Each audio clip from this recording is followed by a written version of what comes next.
Hello and welcome to the Joe Ligato Show. I'm your host, Dr. Joe Ligato, and today we're going to be reading an article on how India plans on making some big mistakes when it comes to its alliances during this upcoming world war. And so this is from the Hindustan Times, and the title of this article is on Get Over West's Bad Guy Syndrome.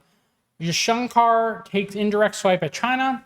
And so what you have to understand is, I understand India has some minor land disputes with China, and they are a remnant of colonial times and the divide and conquer tactics of the British. And I understand that India obviously does not like Muslims, given its historical fights with Islam, such as the Pakistanis. But what India needs to recognize is a Western-led world does not benefit in the long term. I understand that in the short term, they see this as a benefit because they can fight with China and they see China as their primary competitor. But the United States does not allow other countries to be successful. We've seen that from how they treated Japan, how they treated Germany, how they treated the United Kingdom. The United States cannibalizes its allies whenever it's necessary, even if the allies are completely loyal to them. And so what we're probably going to read here is that the Indian government, because of their hostility towards China and hostility towards Muslims, is trying to pivot as much as possible to the United States, which, again, not good for India. So the External Affairs Minister, S. Jankar, on Sunday said the West was not the bad guy, as it was not flooding Asian and African markets with goods on a massive scale, and that there was a need to get over the syndrome of seeing it in a negative way. So this is ridiculous. If India was a manufacturing powerhouse, they could compete in terms of goods with China. But instead, they're just complaining because China has been so successful. Jankar, in an interview to Malayalam news channel AsiaNet, also made it clear that he was not batting for the West. He was in blah, blah, blah, as part of the launch of the PM Vishwakarma scheme. Why are all Indian words just so long and like so many syllables?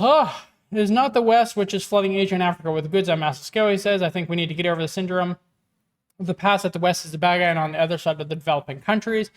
I mean, that benefits you to look at it in that mentality because the West is working on exploiting the populace and extracting the resources not only domestically but also abroad. So what they've done through their entire history, modern history, as a colonial powers and as these new neo-colonial powers. And so India, you're just making a huge mistake here. I wish you would listen to reason, because if America collapses, there's actually the possibility for India to rise. Whereas if America is around, there's not the possibility for India to rise. That's just how flat out how things are.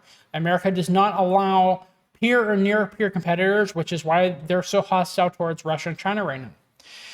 So he goes on to say the world is more complicated. The problems are much more complicated than that. Obviously more complicated than he understands. Former Indian diplomat TP, whatever his name is, interviewed the minister for the channel on being asked whether Chinese President Xi Jinping did not attend the G20 summit in New Delhi because it did not want India to be seen as a leader of the global south. Jankar said the reasons were up for speculations. I don't think that's the why. I mean, G20 is not... China and Russia do not like the G20. They do not like the G7. They think that BRICS is the new bloc that is most important. So I don't think it had anything to do with India hosting it. He goes on to say, he said the issue today was the building up of a strong sense over the last 15 to 20 years over the inequities of globalization, where countries sell their products, manufacturing, and employment come under stress due to their markets being flooded by cheap goods, an indirect reference to the Chinese trade and economic policies.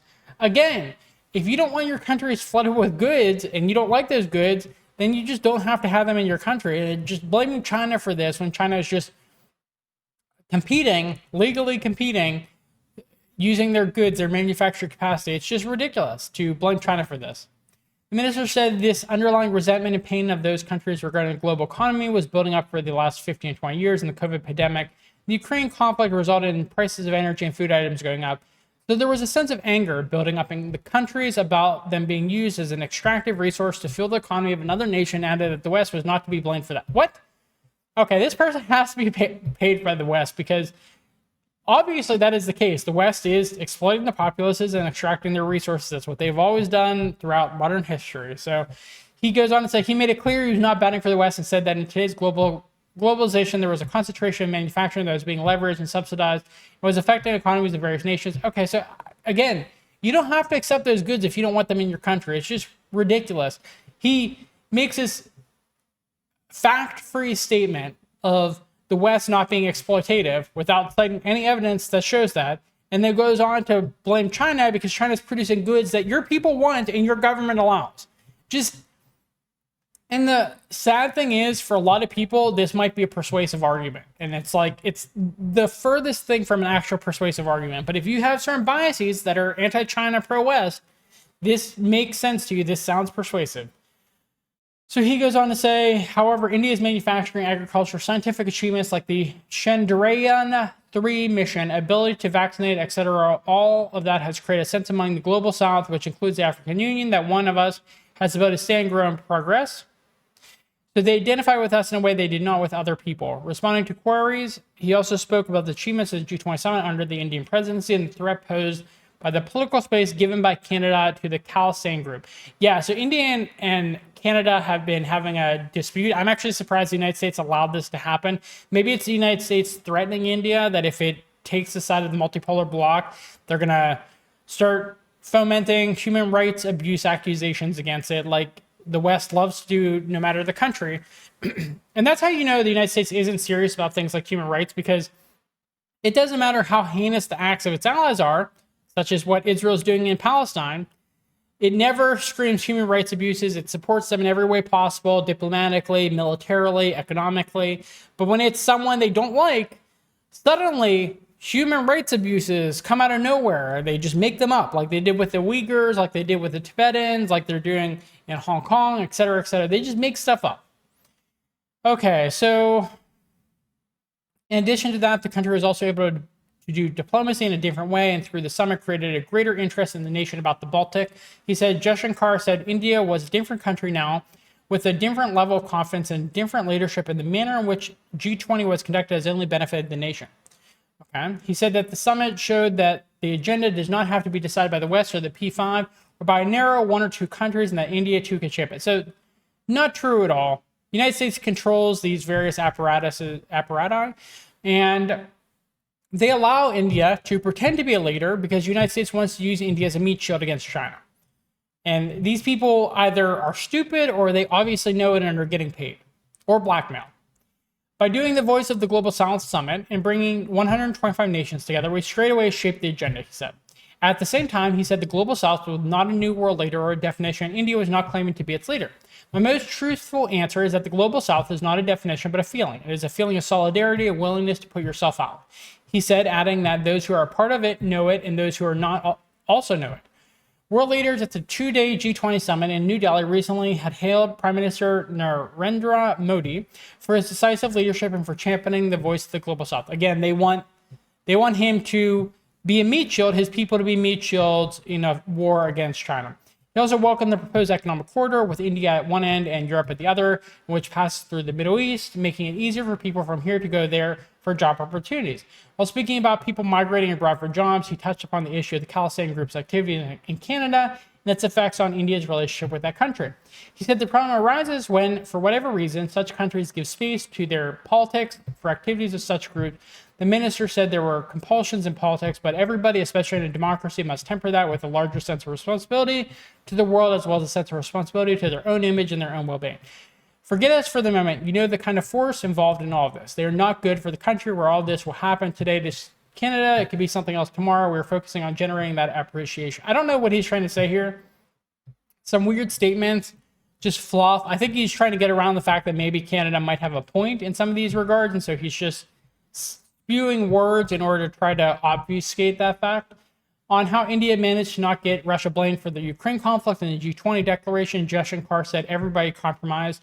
There was a lot of give and take. Okay, so again, this is another reason that China and Russia do not have a traditional alliance. They don't declare themselves allies, is because Russia has very close ties with India, China has very close ties with Pakistan, and it benefits them when it comes to competing for influence in those countries with the United States. And so here, Russia has managed to benefit itself in the G20 by getting India on side, and the United States and the Western allies had to make concessions about who was responsible for the Ukrainian conflict. He said that what happened in the Bali summit of G20, where Russia was blamed, could not be repeated in India, and at the time, the clock could not be stopped there. This is New Delhi, so New Delhi outcome had to be forged. He also said that in G20 India was able to focus on the global south in terms of phrases, agenda, and outcome, and the African Union's membership, for which Prime Minister Narendra Modi really stuck his neck out. This is a different country with a different level of confidence and a different leadership. So we're seeing that, just going back to this paragraph for a second, it does seem like Russia's been gaining in terms of its diplomatic efforts on the world stage since the beginning of the Ukrainian conflict. And that's only going to continue because from all indications, Ukraine is massively losing and the United States and the West are massively unwilling at this point to provide them further aid because they want to provide that aid to Israel as the Zionist menace wipes out, genocides the Palestinian population because of their ethnic hatred of the Arabs. Yes, that's the world we're living in right now, where genocide, ethnic hatred is the norm, and it is being supported deep-throatedly, as I like to say, by the Western, supposedly democratic powers, despite the fact that their own people have been leaning more and more against the genocide going on in Gaza. So that's what I'll leave you with. India making a ton of stupid decisions because their leaders are either compromised or just stupid. If you found this video to be informative, please give us a thumbs up. It helps us in the algorithm. Please subscribe to our channel on YouTube and Rumble for more content. Please leave us a comment in the comment box below. Any questions, concerns, critiques, I read all of them. I respond when necessary. Thank you for watching, and I hope you have a good rest of your day. Bye.